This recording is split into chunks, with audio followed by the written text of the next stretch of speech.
It starts with a helpful phone call, seemingly targeting a problem you didn't realize you had, but by the time you've hung up or the line's dropped, you really do have the problem you never had in the first place. Welcome to the world of smoke and mirrors that is the domain of the scammer, delivered right into your own living room. Let me introduce you to Gloria from the south of England. We've changed her name and filmed her anonymously to protect her identity. She and her husband had not been having a good week. Their fridge had broken down and the replacement had been delivered 5 times. Each new unit arrived damaged in transit. So they were on edge, in a whirlwind of emotions, and off their guard. They'd also had problems to do with BT. It was 7:30 in the morning when the phone rang. I was in my dressing gown. My husband answered the phone and was told that it was BT and that somebody had got into our router overnight and they needed to do some remedial work. So he said, "I'm no good with computers, I'll give you to my wife." So I didn't question that it was BT. I should have done, but I didn't. And also, we were tired because we'd been up in the fridge, and I was worried about getting a fridge for Christmas. And I went to use my husband's Mac laptop, and they didn't want that. They wanted me to switch on the main computer. And once I'd done that, she upscaled me to the next person who asked me some questions, then upscaled me again to a very nice young man who was keeping me busy, asking me about, was I ready for Christmas, do I have family, what sort of house do we live in, blah, blah, blah. And he was... So at that stage they were playing to what you were already thinking, even though they perhaps didn't know that. Oh, yes.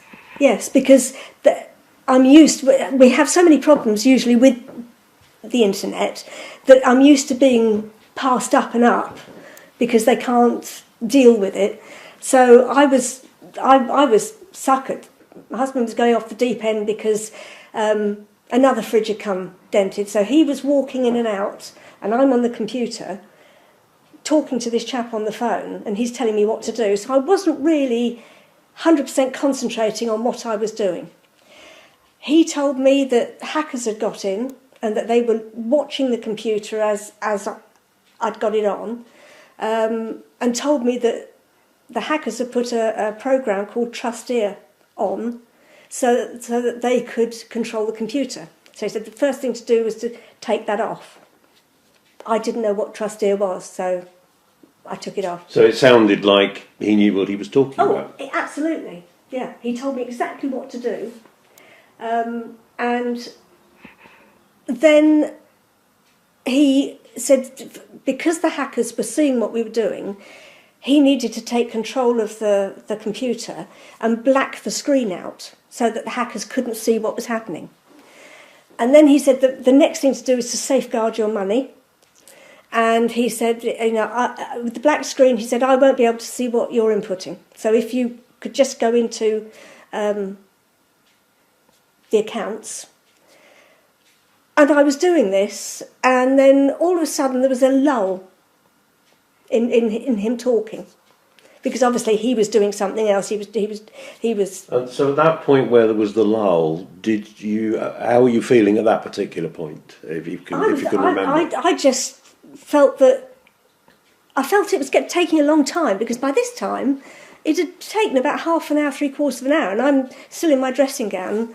My husband's walking in and out of the room, making comments about this fridge, and when there was the lull in conversation, I suddenly thought, this isn't right. I'd suddenly sort of come to, and I said to my husband, ring a friend of ours who's a computer expert, and just check that, I'm doing the right thing. And I heard him yell, no, from the other end of the house. I put the phone down, pulled the plug out of the computer, and said, I think I've really mucked up.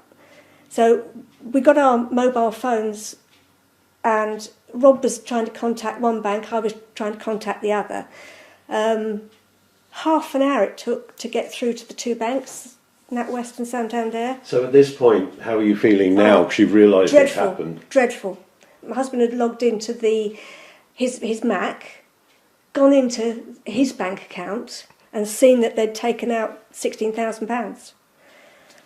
And of course he was really upset. I was devastated to think I was stupid enough to fall for it. But it was a set of circumstances that came together.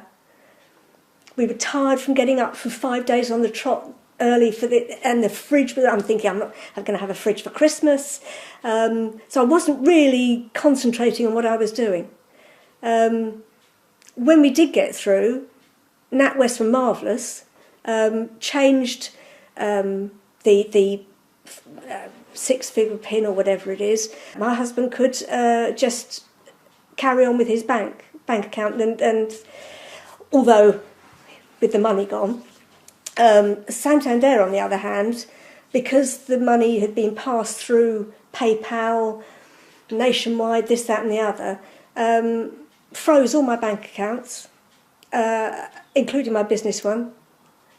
I couldn't get any money out for at least 2 weeks without going in to a branch with my passport and birth certificate and then having to speak to somebody on their fraud department when you're standing in a bank with people all round you, because it was one of these booths. It was just awful. And the chap I spoke to at Santander treated me like a 3-year-old and really basically said, you've done something really stupid. You know, we try and tell all our customers to be careful, and it just made me feel so bad. You've got one bank being sympathetic, yes, and the other the complete opposite. Yes. Then.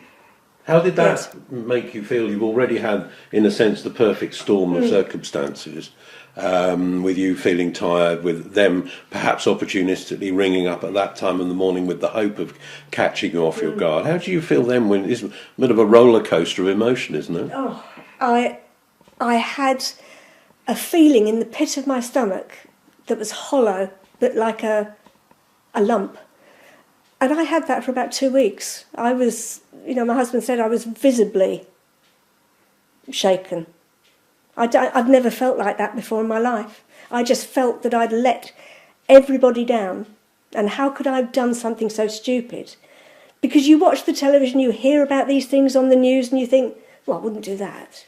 I know you don't let somebody take control of your computer. But I did. And when I think back to it, it was crazy. I know you shouldn't do that. But it was just everything that was going on, fridges arriving, different delivery men, and me in my dressing gown. It's about 7:30 in the morning, and you're not really with it. But I did feel awful. And in terms of the police, for example, did you call them, and how did they react? My husband called the police, and they weren't interested at all. They said it wasn't a police matter, and it was something to do with the financial authority. Probably the Financial Conduct Authority. But so how do you feel about the police not contributing effectively to your feeling of absolute, well, it's difficult to put into words, I guess. Well, you wonder who's going to help you. The police saying they're not interested when it's fraud, to me, is incomprehensible. It's not right, is it? Lots of people are not aware of the scams, and I think that's the most important thing, to tell people about the scams and all the different sorts of scams, because they're so plausible. This chap was, in another job, he'd be fantastic, because he was so pleasant, and I can remember thinking, what a nice chap. And then afterwards you think, what a complete nutter bastard.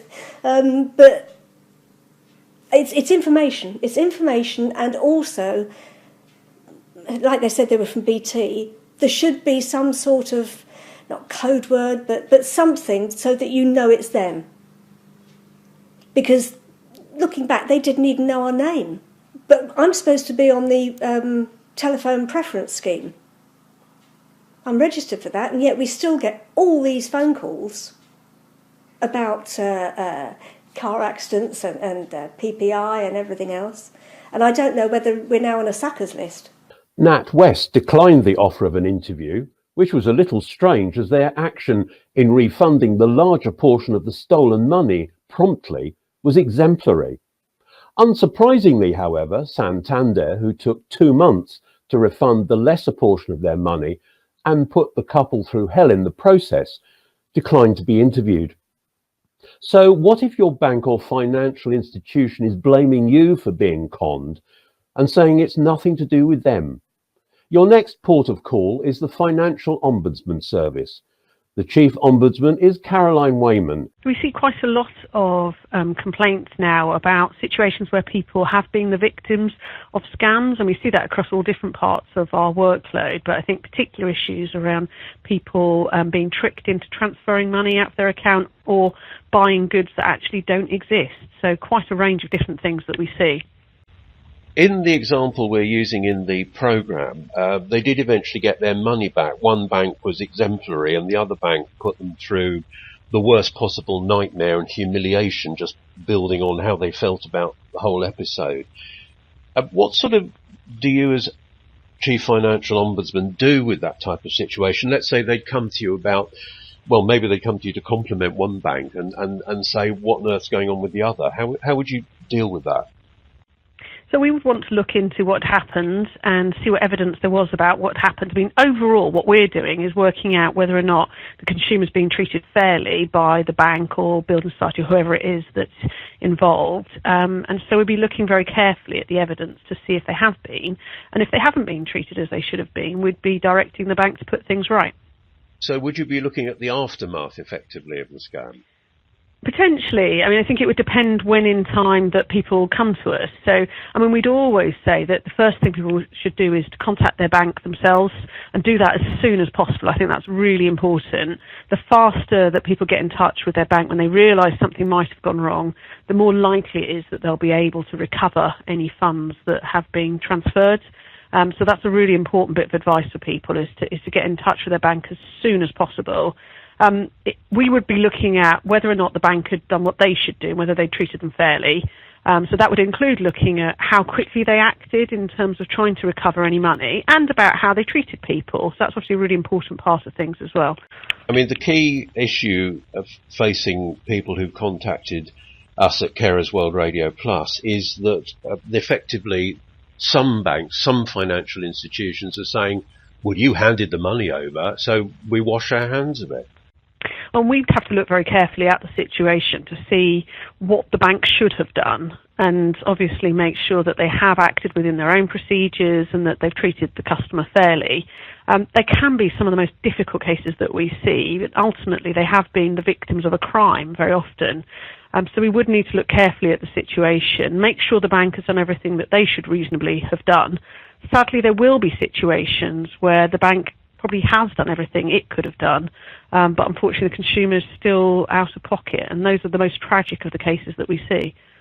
And so, in essence, are you saying that if the bank or other financial institution has behaved according to its rules, then that's tough? Well, I think we would look at overall how fairly they treated the customer. So it's not a sort of strict application of the law, but we do obviously need to look at what the bank's responsible for, and they're not always responsible for the losses that can occur. Because in the end, this is a crime that's been committed, but we would hold them to account for the things that they can and should have done to be able to protect consumers and to do that which is reasonable. What's your advice to people who face the possibility of a scam? We're talking to other people in the programme on this subject about advice, but what would you say to people who are faced with a call out of the blue? I think on the whole, be suspicious if you get a call out of the blue and don't feel that through politeness or anything else that you need to engage with it. So I would say close down the call as quickly as possible if you're concerned. and contact your bank through one of the phone numbers that you've got, say, on the back of your card, or on a letter from the bank, and just use one of their established phone numbers. I think one of the problems sometimes is that people are almost too polite, or don't feel comfortable in just ending the call. And I'd say be very suspicious about calls that you get out of the blue. Banks won't ask you to give your details over the telephone, so that's not something they will do. So do be suspicious and talk to one another about it. I think, something we can all do, talk to our friends, talk to our neighbours, and encourage people to just have that kind of suspicious view of this, because sadly this is something that many people can fall victim to. Is it perhaps not the case that they have to put up a fight, essentially, in order to prove to you, if they come and complain, that they've done all they can? The banks, you mean, need No, to demonstrate that? I'm thinking about the consumer, because the banks can demonstrate what they can say, what their procedure is, and then you can examine it and see whether they've stuck to that procedure or not. But if the consumer is faced with a situation where the bank is saying, well, you shouldn't have done it, the consumer needs some sort of evidence, doesn't he or she, if she's then he or she's going to come to you. Well, so I think evidence includes people's recollection of what happened, and their being able to tell their story in their own words is a really important part of the evidence. And it's important to know that, we're here to help to level that playing field. So I'd really encourage people not to worry about that, and just, if they haven't got an answer that they're happy with from the bank, to give us a call and let us worry about what evidence we might need and how we'll look into it. But the first thing for any consumer to do who has a concern is to just tell us their story in their own words, and then we can work out what the obligations were of the bank, whether they've met them, what was the law, and that's what we have to apply. We have to look at the law, we have to look at regulatory rules, all those sorts of things. But consumers don't need to worry about any of that. They should just give us a call and tell us their story in their own words. And I just really reiterate the importance of talking to one another about this and acting quickly. And if in doubt, and you're not sure whether it's something we can deal with, give us a call, and we're always really happy to just chat it through with people. It may seem to be a relatively rare thing, but nowadays scams are becoming an increasingly routine part of everyday life. While the scale of the problem is not officially known, it's reached the point where charity Independent Age has decided that enough is enough, and it has to speak out, following a record number of calls to its helpline. Their services director is Lucy Harmer. I think it's quite a large problem. We've seen some research which suggests that over 50% of older people, so that's people over 65, believe that they've been targeted by scammers. And the real issue is that about only 5% of scams are actually reported. So there's a real mismatch between the volumes of scams that are happening and actually people taking actions to report them. What would you say to someone who's been scammed but hasn't reported it? Because we've seen elsewhere in the programme that people feel really embarrassed by it, and other experts saying, well, you shouldn't be, because they're very clever at this. What would your advice be? Absolutely, I'd agree actually. When we talk to older people here at Independent Age, people tell us that they feel that the impact is about having a loss of confidence, and a lot of people blame themselves for being scammed rather than blaming the scammers. And I think the difficulty can be that people think, well, I'm not going to get the money back, and as you say, that they're embarrassed about what has happened, so it makes them reluctant to actually report it. From our advice would always be, do report it, let other people know what scams are happening at the moment, and then hopefully we can take actions to try and get less people scammed in the future. Independent Age has a campaign running called Scamwise. What are the main elements of it? So we've got a lot of information to help people arm themselves with some practical advice. So some simple ways to spot scams so that you can actually make sure you don't fall victim to a scam. It can be difficult to get your money back if you have been scammed. So at Independent Age, we would say the best thing to do is to know what a scam looks like so you don't fall a victim in the first place. And knowing what it looks like, is it the case of the old adage, if it looks if it looks too good to be true, it probably is. It is actually. I think that's a really good rule of thumb. Some of the other things we would say are, is it an unexpected offer? So is it something that you've been contacted out of the blue, or, is it a company you've never heard of before coming to you? Often they'll put you under time pressure. So why is someone pressuring you to make a decision on the spot? And it may be that they're saying, don't tell anyone else about this. We're only offering this to you. A reputable company shouldn't be doing any of those things. They should be happy for you to talk to other people and check in with someone else to see whether or not it's something you should do. And if they're at all concerned and don't know who to call, can they call your helpline? If they call our helpline, we'll be very happy to send them out some information. We've got a great guide which will help people spot a scam, can help put their mind at risk. The other places you can ring are CAB, who have got a great consumer advice line. And if you are wanting to report a fraud, Action Fraud is the people to contact. We'll be putting all these details on our homepage when this programme's live. Is there anything else you want to add to that, to what you've said? I would say that older people are often targeted by scammers, and we know that it can be something that disproportionately affects older people, and that may be because older people are home alone. It may be because they are seen as potentially having savings and valuables that they've built up over a lifetime. It may be because they're actually more willing to talk. Older people may be lonely, they may be very polite. There can sometimes be a generational difference, which means that they are more likely to actually engage with scammers, which makes them a target. So if you're worried about being scammed and you are an older person, or if you're worried about an older person that lives on their own, get in touch with Independent Age or another organisation like Independent Age and get the information where you can arm yourself so that you won't fall a victim to a scam in the first place. All of the talk of scams is bound to leave you feeling vulnerable, and if it's happened to you, feeling stupid. Fear not, this is a natural human reaction, according to Marilyn Baldwin of the campaign Think Jessica.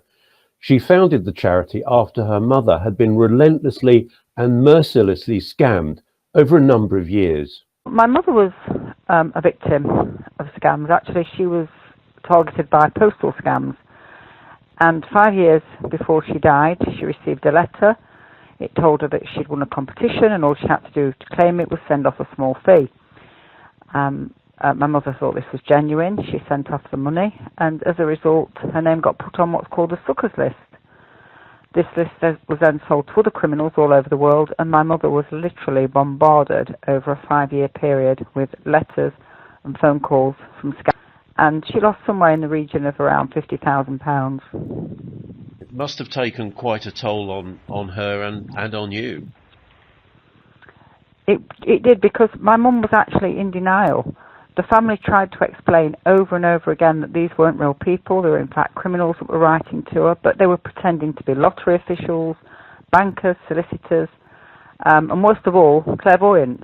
And the clairvoyance letters were telling her that the family were against her, and that we were jealous of her, that we wanted the money for ourselves.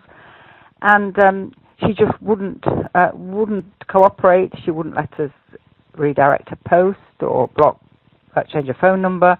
It was just an absolute nightmare. It would seem to sort of anybody who's perhaps not experienced a scam and is hearing what you're saying, you would think perhaps that your mother would take more notice of you or members of the family than some external person she didn't know. Perhaps you could give us some insight into that. Well, you'd think she would, but we'd noticed as a family that my mum had got some mental impairment. She was forgetting things and she was getting a bit confused. So nothing had been diagnosed, because she was a very proud lady. She certainly wouldn't go to the doctors and declare that she'd got anything wrong with her mentally. And if we tried to reason with her and get her to do that, all hell would break loose. So I believe she was in the early stages of dementia, certainly old age related problems with her mind. And because of this, she wasn't diagnosed to have any mental illness. We literally couldn't do anything. the couple that we're featuring in this programme, this was perhaps a more modern version of what might be regarded as traditional types of scam, but in effect saying they were from BT and persuading them to remove the anti-hacking software from their bank accounts. But what the scammers didn't know was that this couple have been having a lot of problems with BT, so a call from BT sat perfectly in context. Do you believe that scammers have a certain way of knowing people's vulnerability? Because they've told me it's quite spooky, the fact that they rung up and said they were from BT when they were having BT problems. Well, it's hard to say whether they've got any knowledge of the problems they've experienced with BT or if it's just a coincidence. My guess is probably it's just a coincidence, because these phone calls are made out to literally thousands and thousands of people, and they're just looking for the ones that will actually believe that it's a genuine call. And for this couple, obviously because of the history they've had with BT, of course it made sense. So they were really prime targets. I mean, they were lucky in the end that the money was refunded by both banks, one very quickly and the other after somewhat putting them through the mill, but nevertheless it was in effect a happy ending. But it's left a legacy, they tell me, of feeling stupid about it, being very sensitive about things, worried about things, and that's sort of the legacy of the scam that perhaps people don't talk about. What sort of, I mean, is that the same sort of feelings that you believe a lot of people in this type of situation experience? Oh, definitely. I mean, the stats show that only 1 in 5 people actually do make a report. The remainder would be too embarrassed to make a report. And another reason as well is that a lot of older people are worried what the family are going to say. We've had instances where older people have made mistakes with rogue traders or different types of scams, and they've been too worried to tell the family because they think the family might see them as being incapable of having their own financial independence. They might want to take it off them. So they'd rather say nothing and suffer the loss. But it leaves them with that sense of, like you've just said, feeling stupid, which they're certainly not. These scams are very sophisticated, and people that fall for them, I mean, we have on our list, we have a solicitor, we've got an ambassador's wife, school teachers. There is no typical victim.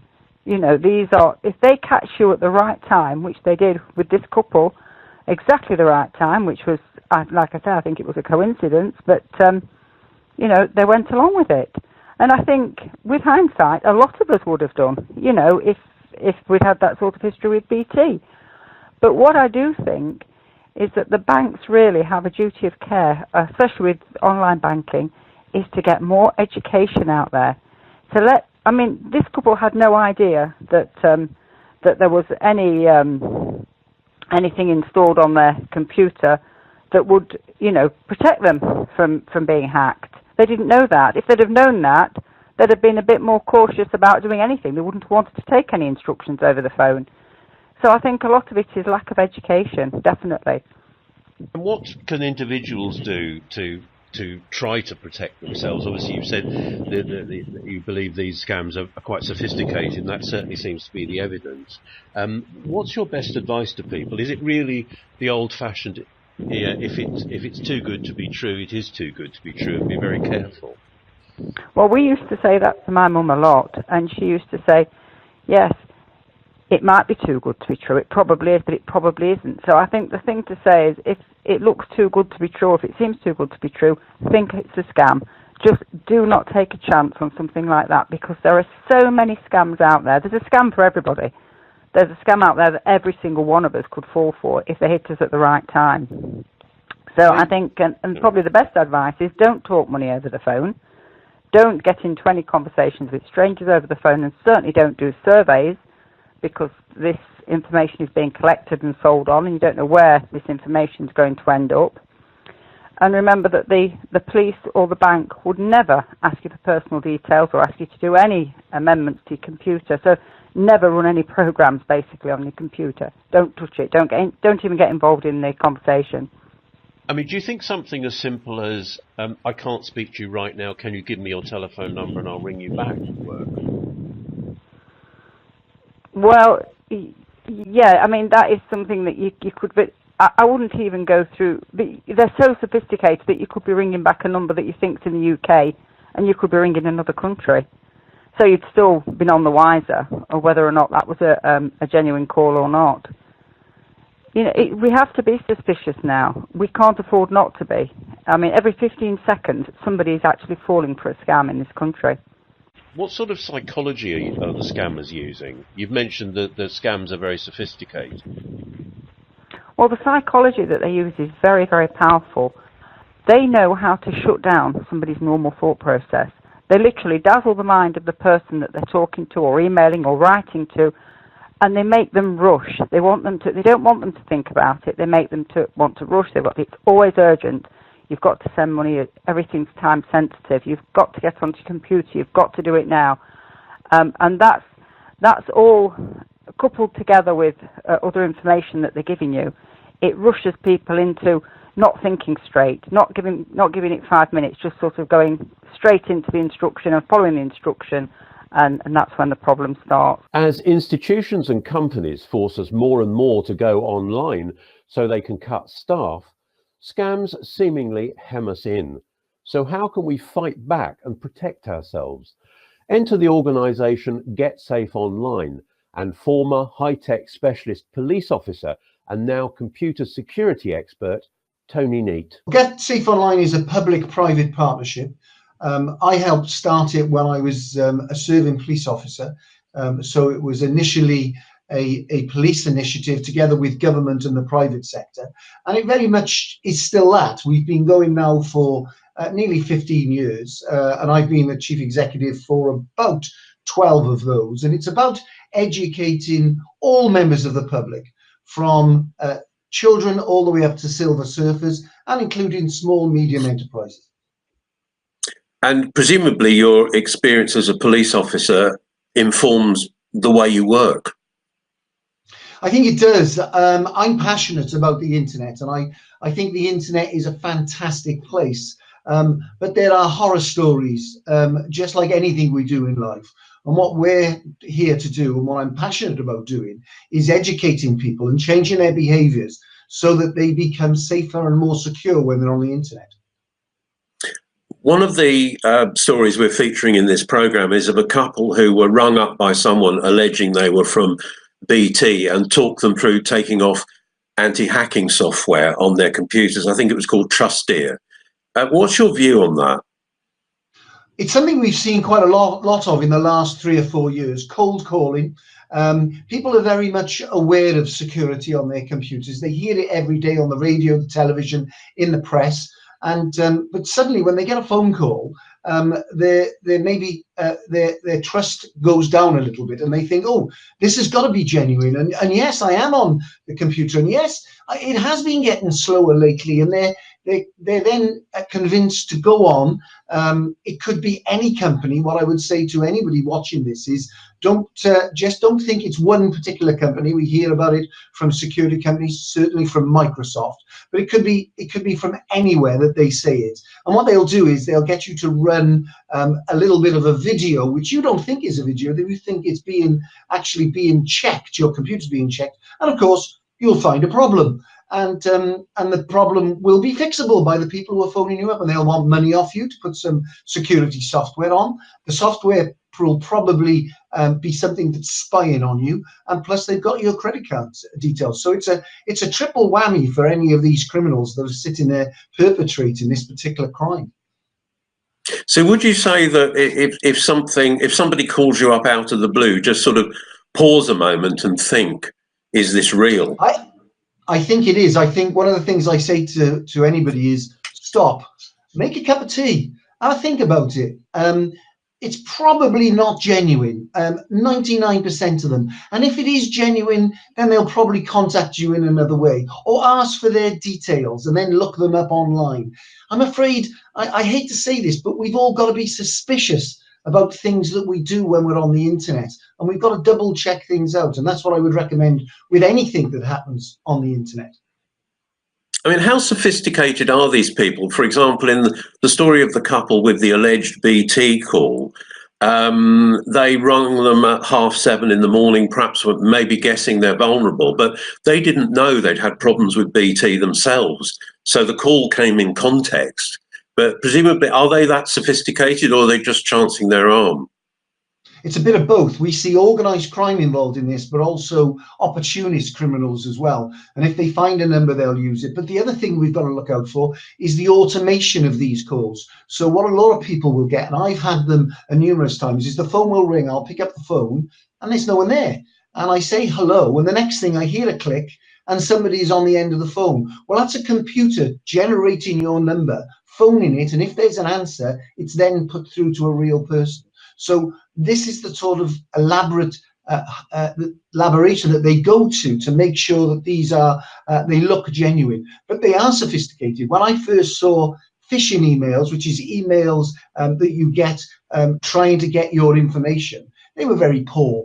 The grammar was poor, the spelling, the actual makeup of the email was very poor. Now they are very sophisticated, and we have got to be on our mettle in relation to making sure we don't fall for it, which is one of the reasons I say to a lot of people, if not everybody, no matter what they're doing online, ask somebody else, get a third person's opinion. Sometimes we have rose-tinted glasses when we're online. We think there's a problem with our computer. We're looking for this fantastic holiday deal. We may be looking for love online, but we don't see the things that maybe other people who aren't looking for those things see. So always ask somebody else, friend, family, your children, your parents. It doesn't really matter who, but get someone else involved. One of the other stories we're telling on the programme is of an older man who was rung up out of the blue with the Microsoft scam that you've mentioned.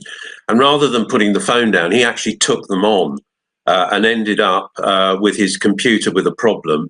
But fortunately, financially, he only had to pay £100 to get his computer sorted out by a local computer engineer, and could have, if he'd fallen for the scam, have ended up with £399. So he's viewing it as he came out ahead. But perhaps is that the right way to view it? I don't know. It's quite a positive story in a sense. Well, that gentleman was glass half full, which is always a good thing, and I'm a half glass full person myself. So what I'd say is, yeah, he's looking at it the right way, but we shouldn't have allowed it to go that far anyway. If somebody says there's something wrong with your computer, put the phone down, ask somebody else. You know, how do they know? They shouldn't have access to your computer, and if they have access to your computer, they've done so unlawfully. So certainly put your phone down on anybody that phones up as a cold call. If it's your bank that says it's your bank, if they say it's a communication provider, a security company, then go online, get their details, go online, get the contact details for that particular company, for the bank, for the financial institution, and phone them back. They will be able to tell you whether that call was genuine. And unfortunately, an awful lot of them are not. I don't know whether you can help us on this. The couple, after they got an IT friend who said pull the plug, and they were fortunate in that they got their money back from both banks, one quicker than the other. But one thing they were surprised by was they rung the police, and their local police, and their local police said, well, it's not a crime. And on Carers World Investigates, we've been looking into that and finding it hard to get anybody to comment on it. As an ex-police officer, what would your view be on it? It's clearly a crime. But what we're seeing is the explosion of this and where the crime takes place. And of course, you've got this sort of thing happening all over the world. When I joined the police some 40 years ago now, crime was local. If there was a robbery in the area, you could probably look at a number of different criminals and work out who probably it was or possibly was. Now this is international, and we don't know where these crimes are coming from. So it's very difficult for the police to investigate and to be successful in that investigation. So there is something called Action Fraud, and coming from Get Safe Online, we're very supportive of Action Fraud. It's somewhere where you can go to report a crime. We also have an awful lot of information on every page about victim support if you become a victim. So there is somewhere that you can report it. And yes, there is reticent by the police to take these types of crime because they are so difficult to investigate. But they certainly are crimes. And, if no other place, go to Action Fraud, but also tell the bank. The bank should have a methodology for passing this on through to the City of London Police and through their Action Fraud system as well. So there's no reason why you shouldn't do it that way. But if it's really big and it's happening it's a crime in action, then don't be frightened to phone up your local police, to go into the police station and in a way to demand some action, because it is a crime in action. One of the other people we've spoken to for this programme is Caroline Wayman, the Chief Financial Ombudsman. And she was talking about, if you complained to her, you would talk under her organisation. She was talking about having to provide evidence. They'd look at the evidence. And obviously a bank can say, well, this is our procedure. This is what we followed. But what can the ordinary individual do, evidentially, to avoid a situation where a bank or other financial institution simply says, you did it, it's your fault? Well, I would regularly take screenshots of what you're doing. Certainly, if you think there's something not quite right about what you're being asked to do, people will say, well, that's complicated, screenshots. YouTube is one of the best things on the internet. Go to YouTube, put in screenshot your computer, and in a very quick, easy terms, it will tell you how to do that. Save those screenshots every stage of what you're doing. So you've got the evidence to pass back to the bank and to the police if they need it. It's a bit like being your own policeman, but like we would protect and secure evidence if somebody broke into our house, we have to do the same when we're online, because these things can disappear very quickly and people don't remember what's been said and what they were looking at. So it's a really good idea to screenshot or even take a photograph with your mobile phone of the screen so you can see what that is, and you can pull it back at any time. So drawing all this advice and experience together, what in a nutshell is your message to our viewers? Well, I would say don't be frightened of the internet. It's a fantastic place, millions of interactions and transactions every day. But if you would allow me, I'd give just a couple of major bits of advice. First of all, go to the getsafeonline.org website and have a look. Remember, passwords are really important. We shouldn't have one password for everything that we do in our life online, just like we haven't got one key for everything we do in our life. Make sure you've got up-to-date security. Make sure that your operating system is up-to-date and you've got good security software. Now, what I would say is that's not just about your desktop, your laptop or your tablet. It's also about your mobile phone. The majority of people have Android phones. They need to have additional security put on, not so much Apple, but do that. Remember to back up your all your data, and remember another thing: what goes online stays online. So be careful what you say. If you wouldn't say it to your mother, if you wouldn't say it to a policeman, if you wouldn't say it to a busload of people, don't say it. Earlier on in the programme, Gloria, with our fake BT story, was a member of the telephone preference service and was puzzled why the scammers found her number.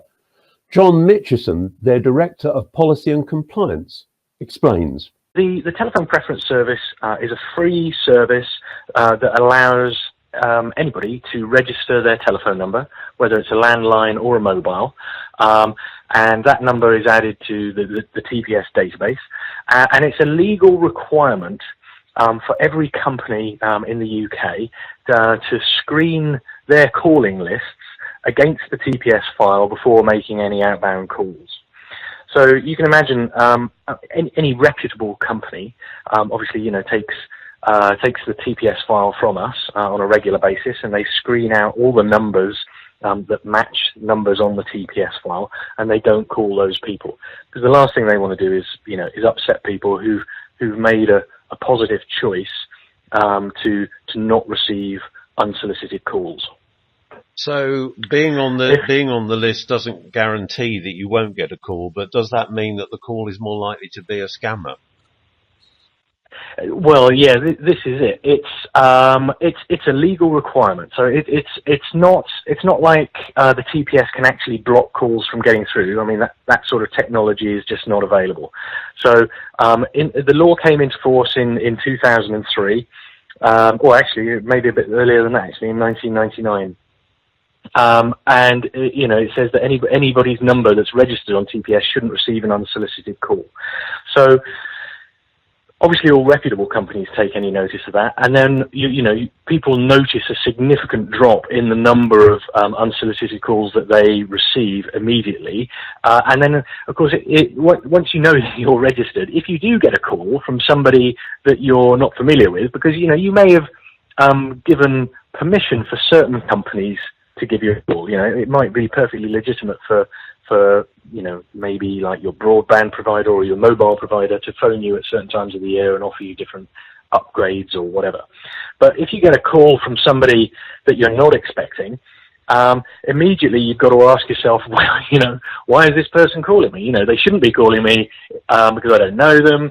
And that should put you on your guard and make you realise that that's unlikely to be a company that you want to be doing any business with. So in effect, if a scammer rings you, are they committing a criminal act if you've got your number registered with the telephone preference service?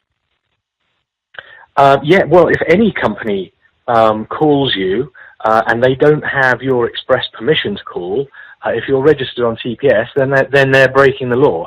Naturally, if their only reason for calling you is to defraud you out of money as well, through some sort of scam, then that they're breaking the law in a number of other significant ways as well.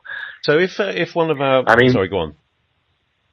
Yeah, well, I was just going to say, if there are things that you can do if you are registered on TPS and you know your number is registered, and you get a call, you're perfectly within your rights to lodge a complaint. As a result of receiving that call. And you can do that through the TPS website, or you can contact our call centre or whatever. And that information goes to the ICO, which is the Information Commissioner's Office, and they investigate the companies that are making illegal calls. So there's a number of things that you can do as a result of getting a call, if you're not happy about it. So people may not appreciate that, in fact, if they did complain, that may be the final complaint necessary to trigger some form of action by the Information Commissioner. And I believe there's a case in Bournemouth where this effectively came in, where someone was masquerading as the telephone preference service, but with a clever, or maybe not so clever because he was caught in the end, a version of the letters in your company's name. Yeah, that's right. The ICO, the Information Commissioner, takes quite a lot of action actually against all kinds of companies for using marketing data badly. But the most fines that they've issued have all been against companies making nuisance calls. Now, the actual number of complaints that are received by the ICO through TPS is pretty high. Anything between sort of like 5,000 and 10,000 complaints a month are given to the TPS, and like I said, we pass those on to the Information Commissioner, and they sort of analyse those. There's often calls are made by mistake, or people don't really realise, that they shouldn't be calling, and those companies might be given a little bit more leeway. But for companies that are sort of intentionally breaking the law or being just hopelessly negligent about, complying with the regulations, it's those companies that the ICO goes after. It's not only the ICO that you can complain to. I think there have been a number of cases where trading standards, if somebody has been making telephone calls offering either a fraudulent service or, a substandard product, or if they've just been ignoring people's wishes to stop calling them, trading standards have taken a number of people to court as well. So there are different ways that you can go about handling the problem of having nuisance calls. I understand that the TPS has launched an app that you can use on your phone to complain after a scammer or a suspicious call been received. How does that work? Yes, that's a really good point actually, because the TPS the standard TPS service is all about registering your number on a file, but because of the growing use of mobile phones and the growing number of nuisance and scam calls coming through to people's mobile phones, we thought that an app might be quite powerful. So there is an app called TPS Protect, and what that does is it gives you some information about the incoming call. So when the number comes up on your phone, it'll give it a trust score. So if it's somebody in your phone book, they get a very high trust score of 5. If it's somebody that has been reported as being a scammer, then it will warn you of that, and it will give it a very low trust score and say it's a potential scam. Obviously, take care. And you can then choose what to do about that, right? You can choose to answer it, or you can just let it go to voicemail, or just ignore it completely. So it just gives you those options. It's like giving you a little bit of a warning beforehand. If you do answer the call and you realise it's not what it was purporting to be, then you can make a very quick reply, a very quick report on the app, and all that information sort of feeds back and helps inform other users, when they get calls from that number. So it's actually very powerful. And the information that we collect, not only some of it goes to the ICO, and we're trying to work with other regulators to take the data as well, so that they can use it to take action as well. Certainly a very powerful tool, and we'll be putting details on our front page next to this program of how our viewers can contact the TPS. In a nutshell, what would be your advice to someone who receives a call they're unhappy about? Well, one of the things that I always tell people, if you are registered, the first thing you should be cautious about is getting calls from people that you weren't expecting, because as we said, that if you're registered on TPS, those sort of calls they shouldn't be happening. But just generally, I would always be very cautious about handing over any personal information to somebody that's made an incoming call to me, because you can't see that person, and they can say that they're from any organisation, but where they're really from is anybody's guess. So I would always remind people to be very mindful about the kind of information that they give out over the phone, particularly when it comes to bank details or giving people access to computers and that kind of thing. There's usually very little need for that to happen. Before I introduce our final part of the story, the sting in the tail, we hope that you found this edition of Carers World Investigates has been useful, focusing on the scammers and what you can do to put yourself on your guard against the thieves, because that is what they are. You'll find links to the organisations that have contributed to this programme alongside this film. Now, at the beginning of Carers World Investigates, we heard about the BT scam. It's just one of many ways that the scammers try to part you from your hard-earned cash. Another that's come to the attention of Carers World Investigates is what has become known as the Microsoft scam. I leave you with what our viewer Jim Coombs decided to do when Microsoft apparently came to call. Warning, and I'm serious about this, do not try this at home. What type of Windows are you on? So naturally I said, well, I'm on Windows 10. And how many emails are you sending? I said, well, it varies every day, maybe 1 or 2, or it may be, 10. But she said, it was a female, by the way, and she sounded very technical. And she said, well, these are really corrupting a lot of messages. And what I would like you to do is, as you're looking at your computer, I'd like you to do these things for me. So I thought, oh, it sounds pretty genuine. And I tapped in these 2 keys on my keyboard, and she said, oh, yes, now I can see what the problem is. And I had loads of data going up and down my screen, and she highlighted one particular point. She said, well, there's the problem there. She said, that's what's causing all this trouble. So I said, well, it's a Microsoft problem. It's nothing to do with me. Oh, no, she said, it's, we argued a little bit. And she said, well, we can cure this problem. I said, well, if it's curable, it's down to Microsoft to do it, not me. And she said, well, no, you've got to do this, that, and the other. So we argued this, that, and the other, but she kept cool and said, well, to cure this problem for you, we'll have to charge you £399. I said, no way am I going to pay you £399. I said, if this is a Microsoft problem, then Microsoft have got to deal with it. She said, no, I am Microsoft.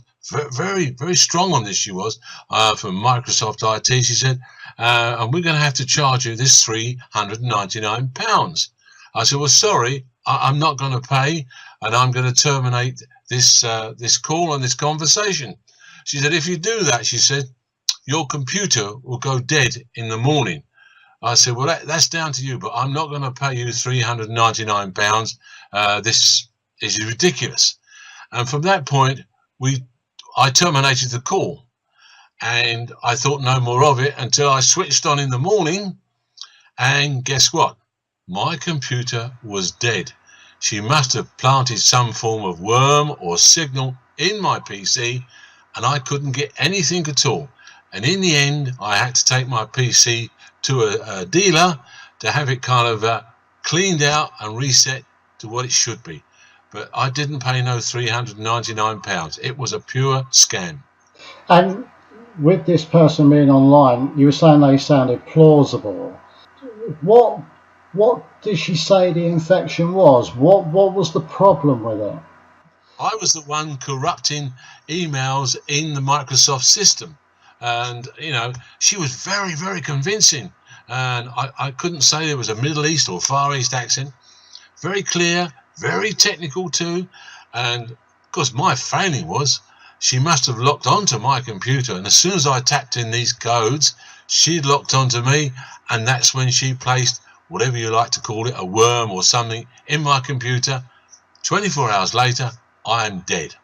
So when you woke up in the morning and switched on the screen, what was it, just black, or was there data on it, or what happened? I got so much up, Ron, so much on the screen, but as soon as I tried to go and get in my server, nothing at all. It was just completely blank screen. Couldn't get in nowhere. I tried all the resets, this, that, and the other, nothing. Has this ever happened before? Have you ever been contacted by a company like this, or you know, have you been scammed before? Is this the first time? I've had another one, which I got very wise to. BT IT section here, they told me. He said, oh, yes, and there's a problem with you. So I said, oh, what's this particular problem? So I kind of said on the quiet, okay, start recording and tracing, and carried on the conversation. So I said, well, have you got a telephone number I can call you back on? So, oh yes, he said, the 0800 number, 800. He gave me the BT number exact.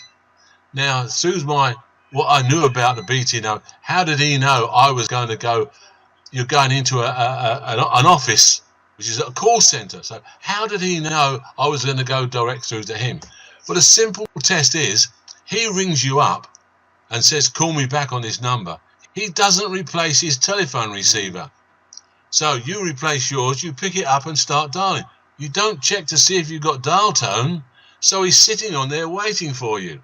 That was the scam. And I said, sorry, matey, I know this to be a scam, and I put the phone down. Never heard any more from them. Oh. But once again, they quote BT, IT section. They come through with some very, very technical stories. I've learnt my lesson. I don't entertain them no more. So when you took the PC to the shop where you took it to, what did they say? And did they get it fixed? And what sort of cost did you pay for that? Yes, I took it to a shop over in Staines, and I told them what had happened. He said, okay, leave it with us. We'll try and get something going for you. They did clear it all out, and it cost me £100, which is a lot less than $399. But it's still, you've got to take the PC down and do all that. I was gutted. I learnt my lesson. Anyone coming now to any firm telling me who they are, what they are, whether it's on the PC or the phone, I do not entertain them.